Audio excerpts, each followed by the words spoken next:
Sport, le Belge Wouter Roetge a remporté la troisième étape du Tour cycliste du Faso sur le boulevard Thomas Sankara à Ouagadougou. 67 coureurs ont rivalisé d'ardeur pour parcourir les 138 km 800 en 3h28 minutes, soit une vitesse de 44 km/h. La Belgique est désormais en jaune à 3 secondes du Burkinabé Paul Domon. Le résumé de l'étape avec Jean-Modeste Ouedraogo. Au menu de cette troisième étape, un critérium d'environ 13 km 800 à parcourir 10 fois, soit une distance totale de 138 km 800. Le peloton reste groupé au premier et au deuxième tour. Puis, kilomètre après kilomètre, quelques coureurs tentent d'aller en aventure sans succès. Mais celle initiée par le Camerounais Rodrigue Quéré, le Marocain Ibrahim Essabahi et l'Ivoirien Emmanuel Quadio prend forme et monte jusqu'à 58 secondes d'écart.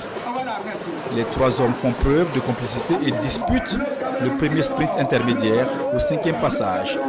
Rodrigue Quéré, sans difficulté, enlève le sprint. Il est suivi de Ibrahim Essabahi et Emmanuel Quadio. Le peloton conduit par l'équipe régionale du centre est très étiré. Les fuyards sont repris avant même le 7e tour. Chemin faisant, la poisse commence à guetter l'équipe burkinabé. Le maillot jaune est en difficulté, mais s'accroche. Au 8e passage, Ashraf du Maroc vient en tête devant Wouter Roetge de la Belgique et El Hussein Sabahi du Maroc. À cet instant précis, le maillot est en danger. La menace belge est à prendre au sérieux. Paul Domon pourrait se faire chipper le maillot.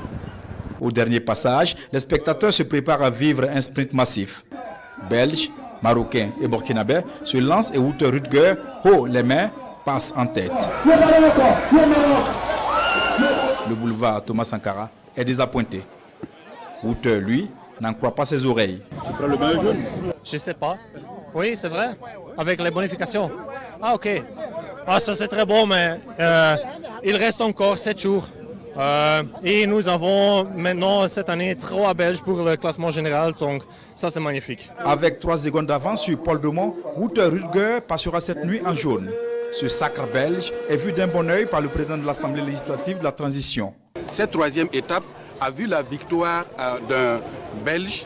Cela montre bien sûr que le Burkina Faso est un pays qui reste debout, fréquentable. C'est un pays qui reste attrayant. En tout cas, les populations des localités visitées par la caravane du Tour du Faso ne boudent pas leur plaisir.